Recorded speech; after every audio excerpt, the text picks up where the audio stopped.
नमस्कार। जय हिंद, जय श्री राम दोस्तों। शिवम चौधरी ऑफिशियल में आप सबका स्वागत है। आगे बढ़ने से पहले आप सबसे रिक्वेस्ट है, वीडियो को लाइक कीजिए, चैनल को सब्सक्राइब कीजिए और शेयर करना मत भूलिएगा। आज आपके साथ दो बहुत महत्वपूर्ण खबरों पर चर्चा होगी। एक भारत के लिए पॉजिटिव न्यूज है और एक भारत के लिए नेगेटिव न्यूज है। ऑपरेशन सिंदूर के बाद जिस तरीके से भारत और पाकिस्तान के बीच में सिचुएशन एस्केलेट हुई, जिस तरीके से दोनों तरफ से बयानबाजी हो रही है, भारत की तरफ से भी रोजाना कुछ ना कुछ कहा जाता है, पाकिस्तान की तरफ से भी कहा जाता है, और भारत की तरफ से पाकिस्तान की सीमा पर ऑपरेशन त्रिशूल लॉन्च कर दिया जाता है, जो ट्राई सर्विसेज मिलिट्री एक्सरसाइज है। और जिस तरह का उसका व्यापक पैमाना है, उससे पाकिस्तान में डर का माहौल है और अच्छा खासा डर का माहौल है। तो ऐसा लग रहा था कि ऑपरेशन सिंदूर जो पॉज हुआ है, वापस से जब स्टार्ट होगा तो पाकिस्तान की ईस्टर्न यानी जो पूर्वी सीमा है उसके ऊपर ही होगा, भारत के साथ होगा। लेकिन भारत ने एक बहुत बड़ा खेल पाकिस्तान की पश्चिमी सीमा पर कर दिया है।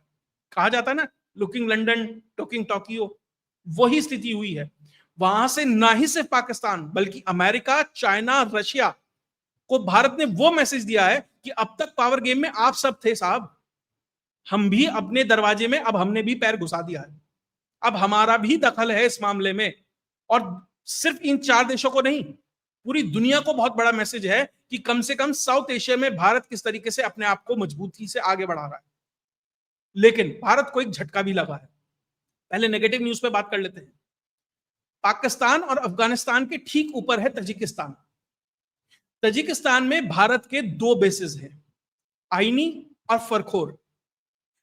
भारत वहां पर वो जो बेसिस है वो तजिकिस्तान के साथ मिलकर चलाता है, यानी इंडियन एयरफोर्स की वहां प्रेजेंस है।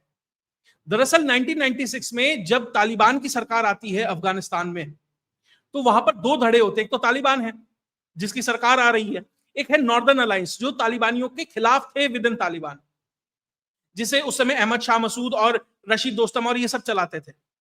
तो भारत उस समय नॉर्दर्न अलायंस को सपोर्ट करता था। तो उन्हें वो सपोर्ट प्रोवाइड कराने के लिए भारत ने तजिकिस्तान के साथ एक करार करता है, और जो उनका जो आईनी बेस है उसको डेवलप करने के लिए भारत प्रपोजल देता है और वो एक्सेप्ट हो जाता है। तजिकिस्तान के साथ मिलकर वो बेस भारत चलाता है।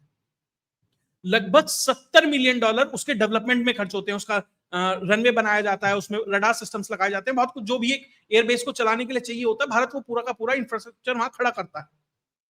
वहां पे भारत के सुखोई 30 MKI भी लॉन्च एक तरीके से डिप्लॉय किए जाते हैं। सब कुछ वहां पे एक तरीके से प्रोवाइड कराया जाता है, वो सपोर्ट नॉर्दर्न अलायंस को वहां से दिया जाता है। और इसी बेस का इस्तेमाल किया था भारत ने जब 2021 में अफगानिस्तान में तालिबान की वापसी होती है, तो जो भारतीय तालिबान के अंदर थे उनकी इवैक्यूएशन के लिए इसी तजिकिस्तान के बेस का इस्तेमाल किया जाता है। लेकिन एक डिफेंस कैपिटल करके एक पोर्टल है, अब उसकी एक खबर आई है जिसके अनुसार भारत को अब तजिकिस्तान ने यह कह दिया कि आप ये बेस खाली कीजिए। जो ये बेस था, इसको ऑपरेशन क्या, इसको चलाने का जो भारत का मुआयदा था वो 2023 तक था, वो एक्सपायर हो गया है। अब तजिकिस्तान ने कहा है कि इसे खाली कर दीजिए। इस रिपोर्ट के अनुसार, देखिए पहले बता दूं कि भारत को ये आईनी बेस खाली करना है, ये सिर्फ और सिर्फ कहीं एक जगह कोट हुआ है, तो डिफेंस कैपिटल के इस आर्टिकल में हुआ है। इसके अलावा कहीं पर भी इसकी कोई न्यूज नहीं है। तो अभी कम से कम इसी को सोर्स मान कर चल रहे हैं, बाकी कहीं और इसकी कोई खबर नहीं है, ऑफिशियली अनऑफिशियली कहीं से नहीं है, सिर्फ इसी आर्टिकल को हर जगह कोट किया जा रहा है। 2023 में ये खत्म हो जाता है हमारा जो करार है। उसके बाद जो रशिया और चाइना है ये दबाव बनाने लगते हैं तजिकिस्तान के ऊपर कि ये बेस खाली कराया जाए। उसके कारण है, सबसे पहली बात, जो ये बेस है ना ही सिर्फ पाकिस्तान पे नजर रखने के लिए बहुत महत्वपूर्ण था, अफगानिस्तान पे नजर रखने के लिए बहुत महत्वपूर्ण था, बल्कि जो चाइनीज वेस्टर्न बॉर्डर्स हैं उसके ऊपर भी नजर रखने के लिए बहुत महत्वपूर्ण था। उसके बहुत करीब है, कुछ 100 किलोमीटर का दायरा है, और तजिकिस्तान की जो राजधानी है दुशानबे, उससे तो विद इन 100 किलोमीटर है, बहुत ही पास है।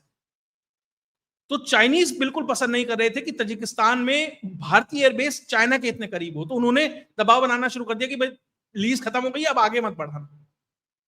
और जिस तरीके से रशिया अब अपनी यूएसएसआर वाला वर्चस्व दोबारा से स्थापित करना चाह रहा है, तो वो उन देशों को मिलिटराइजेशन नहीं चाहता है किसी भी तौर पे, ना दोस्त और ना दुश्मन के द्वारा, जिसके लिए वो एक तरीके से उसका एस्पिरेशन है कि वापस से यूएसएसआर वाला दौर हो। और कम से कम सेंट्रल एशिया में वो किसी ऐसे थर्ड प्लेयर की एंट्री नहीं चाहता है, और वो भी मिलिटराइजेशन की फॉर्म में। ह्यूमैनिटेरियन आ रहा है, इन्वेस्टमेंट आ रहा है, ठीक है, लेकिन दोस्त हो दुश्मन हो, उसने एक रेड लाइन बता दी है कि इन देशों के अंदर आप ना आए। भारत ने वो एक्सेप्ट कर लिया अगर इस रिपोर्ट की माने, और भारत आईनी एयरबेस फिलहाल खाली कर रहा है।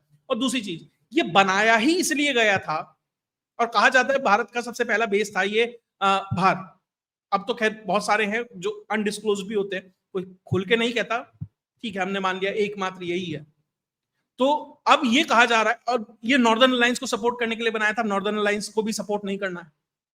लेकिन हाँ ठीक है, भारत का प्रेजेंस था, भारत चाहता था, कहा ये जा रहा है कि इसकी ऑपरेशनल कॉस्ट भी ज्यादा थी, ठीक है जो भी रीजन दिए जा रहे हैं, लेकिन फिलहाल खबर ये है कि आईनी बेस भारत को खाली करना है। और एक और जो बेस है फरखोर, वहां पे सिर्फ भारत का एक हॉस्पिटल है, जेट्स है नहीं है उसकी कोई कंफर्मेशन नहीं है, सिर्फ मात्र एक हॉस्पिटल है, हाँ इसकी कंफर्मेशन है। और जब अहमद शाह मसूद को मारने का प्रयास हुआ था उसका इलाज भी वहीं हुआ।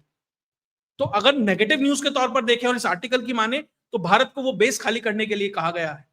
लेकिन और इसमें कहा जा रहा है कि सऊदी और पाकिस्तान का भी दबाव है, कि मतलब उस पर एक कई सारे देशों का ऐसा दबाव आया कि भारत को यहां से निकलना चाहिए। आपका दोस्त भी होगा ना, वो नहीं चाहेगा कि उसके पड़ोस में आपका प्रेजेंस हो। दोस्ती ठीक है, लेकिन मिलिट्री प्रेजेंस से हर कोई डरते, क्योंकि आज सिचुएशन अच्छी है, कल का पता नहीं कल क्या होगा। खैर अगर आप इसे नेगेटिव न्यूज मानकर चलते हैं, तो भारत के लिए एक बहुत बड़ी पॉजिटिव न्यूज भी है। और वो पॉजिटिव न्यूज ये है कि कहा यह जा रहा है कि जो अफगानिस्तान में तालिबान है, उसने बागराम एयरबेस भारत को ऑफर कर दिया है।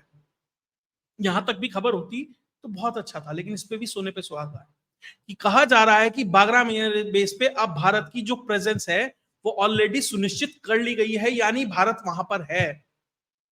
आपको मैप से समझाऊं अगर, तो अफगानिस्तान पे जो आपको रेड डॉट दिखाई दे रहा है, वो काबुल की राजधानी से कुछ, मतलब अफगानिस्तान की जो राजधानी है काबुल, उससे ठीक कुछ ऊपर वो बागराम एयरबेस है। डोनाल्ड ट्रंप ये चाह रहे थे कि ये बेस उनको मिले, क्योंकि उन्होंने कहा था कि भैया यहां से हम अफगानिस्तान पे भी नजर रख सकते हैं, ईरान पर भी रख सकते हैं, पाकिस्तान है, सेंट्रल एशिया है, और भारत है, और चाइना के जो न्यूक्लियर प्लांट्स और वो सब हैं, न्यूक्लियर कैपेबिलिटीज वाले सेंटर्स हैं, उसके बहुत करीब है। और तालिबानियों ने तब साफ कहा था कि भैया ऐसा है, हम नेगोशिएशन उससे करेंगे जो सिविलियन फॉर्म में आएगा, हमें कुछ देगा। हम नेगोशिएशन उससे नहीं करेंगे जो वर्दी पहन के आएगा। और डोनाल्ड ट्रंप को यह लगता है कि भैया मैं इस दुनिया का राजा हूं, मैं जहां जैसे जब चाहूंगा मैं वो कर लूंगा। तालिबानियों ने कहा नहीं, ये नहीं चलेगा। और भारत के अंदर एक हफ्ता मुत्ताकी रहता है तो उसका कोई तो सिग्निफिकेंस होगा। एक हफ्ते का लंबा टूर बड़ा टूर होता है। वो भारत आता है और नेगोशिएशन चल रही होती है, और सबको लगता है पता नहीं क्या बातें चल रही हैं, क्या हो रहा है। लेकिन जिस तरीके से भारत ह्यूमैनिटेरियन एड के तरीके से अफगानिस्तान में गया, और वहां जिस तरीके से बागराम के ऊपर अब भारत की प्रेजेंस है, कहा जा रहा है कि कुछ रडार सिस्टम्स भी भारत ने वहां पर डिप्लॉय कर दिए हैं। कुछ रिपोर्ट्स तो ये भी कह रहे हैं कि वहां पर जो भारतीय फ्लैग है वो भी दिखने लगे हैं। कुछ रिपोर्ट्स तो ये कह रहे हैं कि भारतीय एयरफोर्स का कुछ साजो सामान भी वहां दिखने लगा है। और भारत की जो एडवांस पार्टीज हैं वो वहां ऑलरेडी देखी जा रही हैं, उसको एक तरीके से टेस्ट रन करने के लिए, कि उसके एक बेसिक स्ट्रक्चर को मेंटेन करने के लिए। कि बागराम देखिए बहुत बड़ा बेस है, पहली बात तो ये सोवियत ने बनाया था, उसको बाद उसे अमेरिका ने ओवरटेक करके अमेरिका ने उसे चलाया था। लेकिन बहुत बड़ा है, एक शहर जैसा कुछ है वो, उसको चलाने के लिए बहुत बड़ा इन्वेस्टमेंट चाहिए। लेकिन उसके एक हिस्से को किस तरीके से बेसिक रूप में डेवलप करके वहां से अगर ऑपरेशन चलाए जाए या ऑपरेशनल फॉर्म में उसे तैयार किया जाए, उसकी एक एडवांस पार्टी भारत की ऑलरेडी वहां पहुंच चुकी है और उसको वो डेवलप करने का प्रयास कर रही है। और ये हुआ है तालिबान के साथ जो बातचीत चल रही है। भारत में बहुत कह रहे थे ना, अरे साहब तालिबानी तो ऐसे हैं, महिलाओं के साथ वैसा करते हैं, ऐसा करते हैं। अब भारत उनके साथ बात कर रहा है। तो मेरा सवाल यह है कि भैया भारत अपने राष्ट्रीय हितों को लेकर चल रहा है। तालिबान अपने देश में क्या करता है ये उनका देश के लोग देखेंगे, ये उनकी जिम्मेदारी है, ये उनका कल्चर है। भारत को अपनी संप्रभुता के बारे में बात करनी चाहिए। और ठीक है, आपकी मीडिया ने सवाल पूछा, उन्होंने जवाब दिया उसके बारे में। और जो भी है तालिबान ही है ना वहां, भारत को तो उसी के साथ बात करनी है, चाहे या अनचाहे, और भारत वही कर रहा है। और बागराम जो भारत को ऑफर हुआ है वो भारत इकोनॉमिक असिस्टेंस देगा, टेक्नोलॉजिकल असिस्टेंस देगा, इंटेलिजेंस सपोर्ट देगा अफगानिस्तान को। उसके एवज में कहा जा रहा है कि जो ये बागराम है ये भारत को मिलने वाला है, या कम से कम उसका एक पार्ट भारत को इनिशियल फेज में मिलने वाला है। और निश्चित तौर पर अगर भारत तजिकिस्तान से निकला है, अगर निकला है और रशिया ने ये कहा है, तो रशिया से कहीं ना कहीं ये बातें हुई होंगी कि भैया ठीक है हम तजिकिस्तान वैकेट करेंगे, लेकिन अगर हम बागराम में जाते हैं तो वहां पर आप बात नहीं करेंगे। ऐसा नहीं है ना कि आप ठीक है हमने दोस्ती निभाई, हमने आपका हिस्सा छोड़ दिया, कम से कम अब जहां हम जाएंगे वहां आप नहीं करेंगे। ध्यान रखिएगा, मुत्ताकी रशिया से भारत आया था, तो निश्चित तौर पर भारत और रशिया के बीच में वो बातचीत हुई होगी, और रशिया भी वहां चाइना आए या अमेरिका आए उसकी जगह अगर भारत आता है, रशिया का आना इसलिए मुश्किल है क्योंकि उसकी एक हिस्ट्री है इन तालिबानियों के साथ, लेकिन भारत की नहीं है। और भारत अगर जाता है तो रशिया को ज्यादा दिक्कत नहीं होगी, और अगर ये बागराम भारत को मिलता है तो भारत के लिए इस एरिया में बहुत बड़ी उपलब्धि है। पहली बात, ये पाकिस्तान की जो सीमा है उससे मात्र 120 किलोमीटर है, जो पेशावर है उससे मात्र लगभग 240-50 किलोमीटर है। पाकिस्तान का कोई भी बड़ा शहर 350-400 किलोमीटर की रेंज में है इस बागराम बेस। अगर यहां से कोई भी मिसाइल चलती है, कोई भी जेट चलता है बियॉन्ड विजुअल रेंज से, पाकिस्तान ना ही सिर्फ ईस्टर्न फ्रंट से बल्कि वेस्टर्न फ्रंट से भी धूं-धां भारत कर सकता है। और भैया तालिबानी इस हद तक चिड़े हुए हैं पाकिस्तान के साथ कि आप समझ नहीं सकते हैं। अभी बात करूंगा जो उनकी पीस डील चल रही है उसमें क्या रायता फैला दिया हमें पाकिस्तानियों ने, और तालिबानियों ने अब क्या रिस्पॉन्स देने की तैयारी कर ली। अब भारत सिर्फ रोड से आगे बढ़कर, पार्लियामेंट से आगे बढ़कर, डैम से आगे बढ़कर, भारत अब उन्हें डिफेंस तौर पर भी अब अफगानिस्तान के साथ सहयोग कर रहा है, और ये पाकिस्तान के लिए सबसे बड़ा नाइटमेयर है। याद होगा आपको 15 अगस्त 2021 में वो पाकिस्तान का जनरल गया था ना, वो वहां पर फैज हमीद चाय कॉफी लेके बैठा हुआ था, अरे एवरीथिंग इज अंडर कंट्रोल, और ये हमारा 5वां सूबा बन गया है, हमारी स्ट्रेटेजिक डेप्थ बढ़ गई है। अब समझ आ रहा है कि स्ट्रेटेजिक डेप्थ कहां घुस गई है जाकर। और भारत जो शांत, और ध्यान दीजिएगा 2021 में जब 15 अगस्त में हुआ सबने कहा भारत के लिए झटका है, लेकिन आपको ठीक है हमारी एम्बेसीज बंद हो गई, सब कुछ हो गई, लेकिन एक भी भारतीय की खबर ये नहीं आई कि कहीं किसी भारतीय के साथ कुछ गलत हुआ, कुछ कोई मिसहैपनिंग हुई हो, कि तालिबानियों ने कुछ गड़बड़ किया हो। क्योंकि अब ये वो तालिबानी नहीं है जो 96 और 2001 के तालिबानी थे। इन्होंने अब दुनिया देखी है, कतर गए हैं, पूरी दुनिया में पीस टॉक के नाम पर जाते हैं, तो इन्हें समझ आ गया है कि ठीक है सत्ता चलाने के लिए ये शरिया और ये सब ठीक है, लेकिन देश चलाने के लिए आपको बड़ा दिल दिखाना पड़ेगा और खुल के काम करना पड़ेगा, और भारत जैसे देश ही सहयोग करेंगे। तो आप ये जो 25 साल 30 साल पहले की अप्रोच थी उससे अब आप काम नहीं कर सकते। तो भारत का सहयोग लेना है तो भैया कुछ ना कुछ क्विड प्रो को करना पड़ेगा, और वही हो रहा है। तो इसलिए बागराम में अगर भारत जाता है बहुत महत्वपूर्ण है। और पाकिस्तान के साथ दिक्कत क्या है, अब पाकिस्तानी क्या कह रहे हैं न्यूज चैनल पे बैठ के, अरे अब तक तो सड़कें बनाई, ये बनाई, वो बनाई, अब ये कुनार जो नदी है उस पर बांध भी बनाएंगे अफगानी, भारत उस पर मदद करेगा। भैया भारत नहीं है ये, हम इस पे मिसाइल मार के से तोड़ देंगे अगर इन्होंने कुनार डैम बनाया।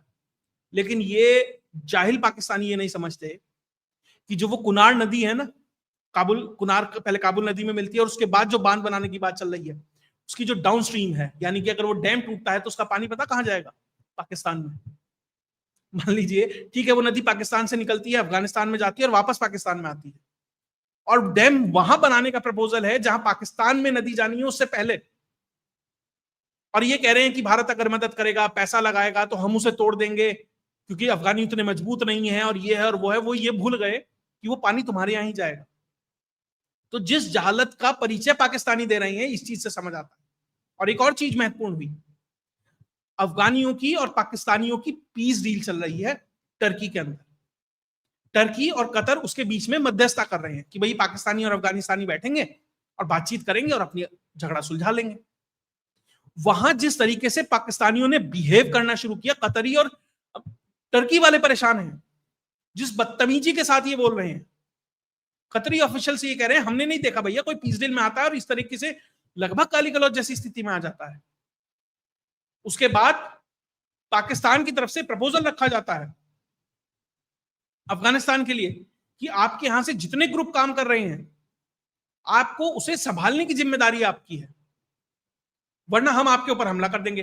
अफगानी कहने लगे भैया सबकी जिम्मेदारी हमारी क्या है, हम तो तालिबान की जिम्मेदारी ले सकते हैं, टीटीपी की थोड़ी जिम्मेदारी ले सकते हैं। टीटीपी पाकिस्तान में बना है, पाकिस्तान में ऑपरेट करता है, हमारी क्या जिम्मेदारी है।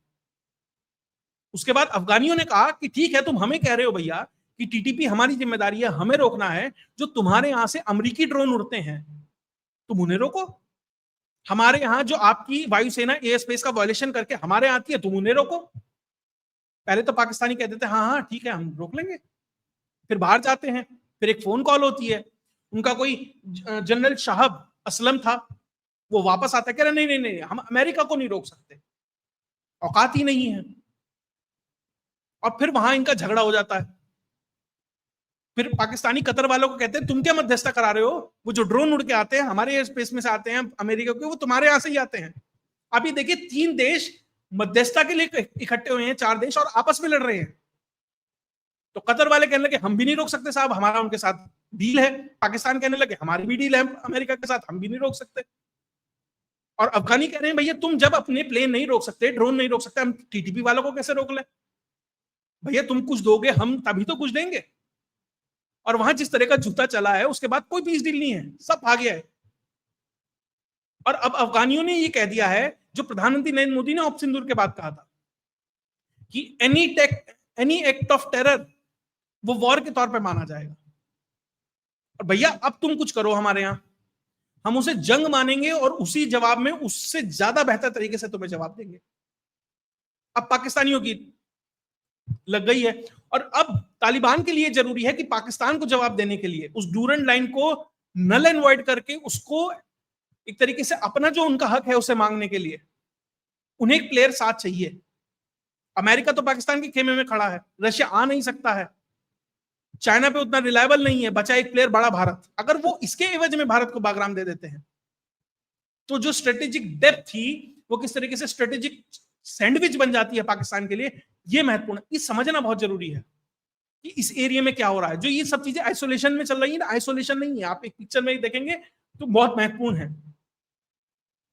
तो जिस तरीके से बागराम में अगर भारत की एंट्री हो जाती है, इधर ऑपरेशन त्रिशूल चल रहा है, ठीक है जो भी होगा होगा नहीं होगा जो भी है, और उसके बाद जिस तरीके से पीस डील फेल हो रही है, तो आप ये मानकर चलिए पाकिस्तान के आने वाले दिन बहुत अच्छे नहीं है। हम बार बार कहते हैं पाकिस्तान टूटेगा टूटेगा टूटेगा, देखिए टूटे ना टूटे, आप एक खिलौना है वो टूटा नहीं है भले ही, लेकिन चल नहीं रहा है तो वो टूटे के समान ही है ना। हो सकता है इसके 4 टुकड़े ना हो, लेकिन पाकिस्तान खड़ा कहां है आज के समय में? कहीं भी नहीं। मजबूरी हो रही है कि सऊदी से उसे $6-6 बिलियन मांगने पड़ रहे हैं, उसके एवज में अपने लोग मरने के लिए वहां भेजने पड़ रहे हैं। ये स्थिति आ गई है पाकिस्तान की। 2001 और उस दौरान भी इन्होंने अपने लोग बेचे थे तालिबान के नाम पर अमेरिका को, तब पैसा आया था। अब इनके पास सिर्फ और सिर्फ अपना घर चलाने के लिए अपने लोगों को बेचना रह गया है। तो आप ये बताइए एक राष्ट्र के तौर पर कहां खड़ा है? एज गुड एज टूटा हुआ देश है ये। खैर बागराम के ऊपर जो भी डेवलपमेंट आएगी और तजिकिस्तान की खबर जैसे ही कंफर्म होगी वो सब अपडेट भी आपके साथ लेके आता रहूंगा। अगर आपको वीडियो विश्लेषण अच्छा लगा तो वीडियो को लाइक कीजिए, चैनल को सब्सक्राइब कीजिए और शेयर करना मत भूलिए। जय हिंद, जय भारत।